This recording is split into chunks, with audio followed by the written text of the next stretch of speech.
అక్షరాలు కోటి పుస్తకాలు చెప్పలేని ప్రేమ అమ్మే కదా. అంతం లేని సొంతం పంతం లేని బంధం స్వార్థం లేని రూపం అమ్మే కదా. ఎంత నిండుగా నీడనిచ్చిన ఎండ తప్పని చెట్టే అమ్మ.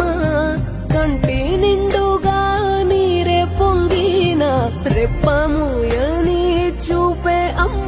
తానో స్వర్గం తానో దుర్గం అని సాధ్యం తన మార్గం. వేల అక్షరాలు కోటి పుస్తకాలు చెప్పలేని ప్రేమ అమ్మే కదా.